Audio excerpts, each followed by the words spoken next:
ونبينا وحبيبنا ومولانا محمد عبده ورسوله اما بعد فاعوذ بالله من الشيطان الرجيم بسم الله الرحمن الرحيم انا اعطيناك الكوثر فصل لربك وانحر ان شانئك هو الابتر صدق الله العظيم بندہ پروردگارن امت احمد نبی دوست دار چار یارن تابع اولاد علی مذہب انفی ادارن ملت حضرت خلیل خاک پائے غوث اعظم زیر سایہ ہر ولی صدیق اکس حسن کمال محمد است فاروق ذل جاہو جلال محمد است عثمان ضیاء شمع جمال محمد است حیدر بہار باغ خصال محمد است صلی اللہ تعالی علیہ وسلم۔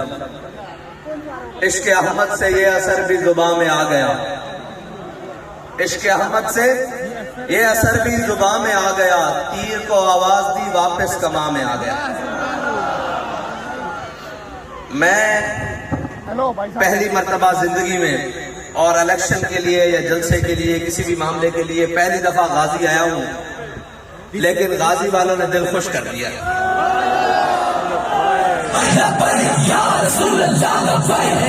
میں نعرہ لگواتا ہوں، ایک منٹ، صرف ایک منٹ۔ بات یہ ہے کہ جو 70 سال سے محنت کر رہے ہیں نا، آپ نے ان کو بتایا ہے کہ ابھی ہمارے ضمیر مرے نہیں ہیں، ابھی ہم زندہ ہیں، ہم نے اپنے ضمیر بیچے نہیں ہیں کہ ہم کسی کی دولت دیکھ کر مروب ہو جائیں، کسی کا خاندان دیکھ کر مروب ہو جائیں، کسی کی شہرت دیکھ کر مروب ہو جائیں یا کسی کی طاقت دیکھ کر مروب ہو جائیں۔ ہم ابھی مرے نہیں ہیں، بلکہ ہم تو کیا، اب تو ہمارا ہر کارکن، ہر طاقتور اور ظالم کو دیکھ کر یہ کہتا ہے کہ ستم گر ادھرا، ہنر آزمائیں، تو تیر آزما، ہم جگر آزمائیں۔ غازی والوں، بات یہ ہے کہ میدان میں کھڑے رہنے والوں کی ہمیشہ تاریخ لکھی جاتی ہے، لیٹ جانے والوں کی نہیں تاریخ لکھی جاتی ہے، اور ظالم ہمیشہ مٹ کے رہے گا، حق ہمیشہ قائم ہو کے رہے گا۔ آپ کے لیے سب سے بڑی فخر کی بات یہ ہے کہ آپ حق والوں کے ساتھ کھڑے ہیں، آپ حق والوں کے ساتھ کھڑے ہیں، اور جن کے ہاتھوں میں حق کے علم ہوتے ہیں اگرچہ وہ تعداد میں کم ہوتے ہیں۔ بات یہ ہے کہ حق والوں کے ہاتھ میں حق کا علم ہونا چاہیے۔ کوئی یہ نہ کہہ دے کہ امت مسلمہ کے نوجوان، بزرگ، بھائی، دوست، اب ان میں وہ دم خم نہیں رہا۔ آپ کے جذبے کو دیکھ کر ہم نے کسی کو کوئی گالی دی ہے، کسی کا کچھ بچے کھولے ہیں، بکریاں کھولی ہیں، کیا کیا ہم نے؟ ہم ہر ڈیرے پر، ہر محل میں ظالم جہاں بھی بیٹھا ہے وہ آپ کو دیکھ کر کانپ رہا ہے۔ جس نے بھی قوم کا خون چوسا ہے وہ کہتا ہے یار اگر ان کی بات قوم کو سمجھ آ گئی نا، یہ جو نظریہ پیش کر رہے ہیں اگر قوم کو سمجھ آ گیا تو ہماری جگہ یہاں باقی نہیں رہے گی، ان سے کوئی کنارہ کشی کا طریقہ اختیار کرو۔ میں نے کہا ہمارے سے کنارہ کشی کا طریقہ یہی ہے کہ اب تمہیں یا اس ملک میں رہنا پڑے گا تو ظلم کو چھوڑنا پڑے گا، انسان بن کے رہنا پڑے گا، ورنہ اس ملک میں تمہاری جگہ نہیں رہے گی۔ جیسے تمہارا قائد ایک بھاگ کر گیا نا باہر، جس کو تم شیر کہتے ہو،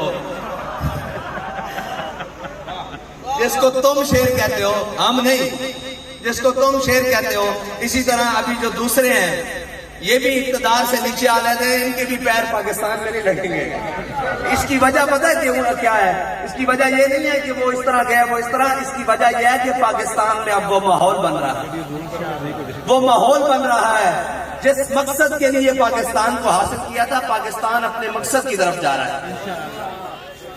اور رہی ووٹوں کی بات، تو ابھی آغاز محبت ہے، ابھی تو ہم نے شروع کیا ہے کام۔ تم 70 سال سے قوم کو بے وقوف بنا رہے ہو، ابھی تو ہم نے پیغام ابھی تو شروع کیا ہے، بس الف بات آسا، ابھی تو بڑے مقامات آنے ہیں اور تمہارے سے پیڑ لگنا ہے۔ ابھی تو بس دیکھو کہ ہم آئے ہیں میدان میں، کر کیا رہے ہیں لبیک والے۔ یاد رکھنا، گلی ہو، کوچہ ہو، بازار ہو، مسجد ہو، ممبر ہو، محراب ہو، کہیں بھی ہو، کوئی بھی ہو، یاد رکھنا اب نظریہ وہی چلے گا جو تحریک لبیک پاکستان نے دیا ہے، جو علامہ خادم حسین رضوی نے نظریہ دیا ہے، نظریہ وہی چلے گا۔ رسول اللہ لبیک لبیک لبیک یا رسول اللہ لبیک لبیک لبیک یا رسول اللہ لبیک لبیک لبیک یا رسول اللہ لبیک لبیک لبیک یا رسول اللہ لبیک لبیک لبیک یا رسول اللہ لبیک لبیک لبیک یا رسول اللہ لبیک کوشش کی، اس کی روایات کو مٹانے کی کوشش کی، اس کی تہذیب و ثقافت کو بدل دینے کی کوشش کی، لیکن یاد رکھنا ہمارے قائد نے بہت بڑا کام کیا ہے۔ انہوں نے کیا کام کیا ہے؟ انہوں نے ہمیں معیشت، معاشی مسائل ان کے پیچھے نہیں لگایا، انہوں نے ہمیں ڈائریکٹ دکھائی موت ہے۔ یہ ساری چیزوں سے گزر کر انسان مرتا ہے نا، انہوں نے کہا آخری مقام پر کھڑے ہو جاؤ، یہ ساری تمہارے پیچھے چلیں گے۔ دو عالم سے کرتی ہے بیگانہ دل کو۔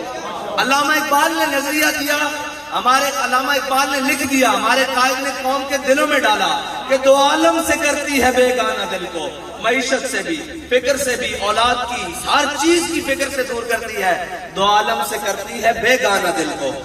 اور عجب چیز ہے لذت آشنائی، ہمارے قائد ہمیں اس لذت سے آشنا کر کر گئے ہیں، جو کیا ہے؟ وہ یہ ہے کہ ہر کشت مصطفیٰ سامان اوست، بہر و بر در گوشہ دامان اوست۔ جس کے دل میں حضور کی محبت ہوتی ہے نا، کائنات کی ساری نعمتیں اس کے دامن میں موجود ہوتی ہیں۔ ہم نے ایسے نہیں کھڑا کر دیا یہ ملنگ صاحب بھی، ہم نے دیکھا ہے اس کے دامن میں حضور کی محبت ہے، کائنات کی ہر نعمت ہے۔ یار سچی بات ہے، پوسٹر لگانے کے پیسے ہو نہ ہو، سارے ہوں، ان ظالموں کے آگے کو کھڑا ہونے والا تو ہو۔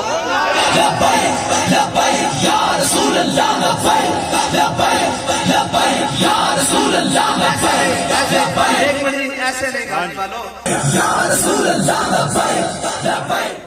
آخری بات میں شاہ صاحب کا ہاتھ بلند کر کے کہہ رہا ہوں کہ یہ وعدہ رہے گا ہمارا کہ مر جائیں گے، ظالم کی حمایت نہ کریں گے۔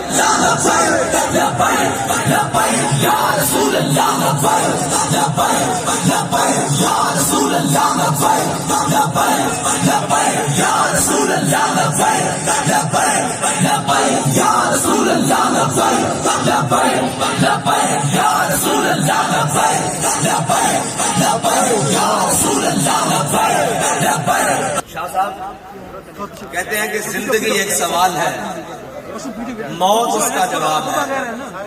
موت ایک سوال ہے جس کا جواب کچھ نہیں۔ یہ یاد رکھنا کہ تم قوم کی جو حالت کر چکے ہو نا، ابھی شاہ صاحب کہہ رہے تھے کہ بغیر سیکورٹی اور بغیر باتوں کے پہلے کا سب سے زیادہ مخالفت ہماری ہے، سب سے زیادہ مخالفت ہماری ہے، سب سے زیادہ گرے جائیں تو دشمن ہمارے ہیں، لیکن ہم اپنی قوم کے سامنے بڑے کھلے ڈلے ہو کے پھرتے ہیں، اس لیے کہ ہم نے اپنی قوم کے ساتھ کوئی بددیانتی نہیں کی، ہم نے اپنی قوم کا مال نہیں چرایا، ہم نے اپنی قوم کے اعتماد کو ٹھیس نہیں پہنچائی۔ اب ہمارا قوم سے ایک ہے کہ اگر ہم نے آپ کے ساتھ ایسا نہیں کیا نا، تو آپ بھی ہم پر اعتماد کر کے دیکھیں، آپ ہم پر ایک بار اعتماد کر کے تو دیکھیں۔ یہ جو سارے باتیں کرتے ہیں نا، معیشتیں، یہ ساری چیزیں، ان کو اس کی ہوا بھی نہیں لگی۔ اسلام اپنی پاور خود رکھتا ہے، اسلام اپنی پاور خود رکھتا ہے۔ جب اسلام آتا ہے نا، پھر سپر پاوریں بھی پاؤں میں آ جاتی ہیں، پھر ساری چیزیں پاؤں میں آ جاتی ہیں۔ اسلام کی ایک اپنی پاور ہے۔ آپ ہمیں بھی موقع دیں اور کھل کر موقع دیں۔ ہم سمجھتے ہیں کہ آپ کے بہت سارے مسائل ہیں، سارے مسائل کا حل ہوگا، اور ہر دکھ کی درد کی دوا ہوگی، دکھ کی دوا ہوگی، لیکن اس کے لیے سب سے پہلے آپ کو قدم نکال کر ان لوگوں کے ساتھ کھڑا ہونا ہوگا جو حق پر قائم ہیں اور جو حق پر چل رہے ہیں اور جو حق کے لیے تمام مظالم کو سہ رہے ہیں۔ آپ کو ان کے ساتھ کھڑا ہونا ہوگا اور ان تمام لالچوں سے اپنے آپ کو دور رکھنا ہوگا جو آپ کو یہ سبز باغ دکھا کر پھر 5 سال تک آپ کے لیے کسی کا دروازہ کھلا نہیں رہتا، کسی کا ڈیرا کھلا نہیں رہتا، کسی کا محل کھلا نہیں رہتا، کسی کی حویلی کے دروازے کی جنبش بھی نہیں ہوتی کہ باہر کوئی سائل کھڑا ہے، کوئی معاملات کرنے والا ہے۔ آپ ہم پر اعتماد کریں، انشاءاللہ ہم آپ کے اعتماد کو ٹھیس نہیں پہنچائیں گے۔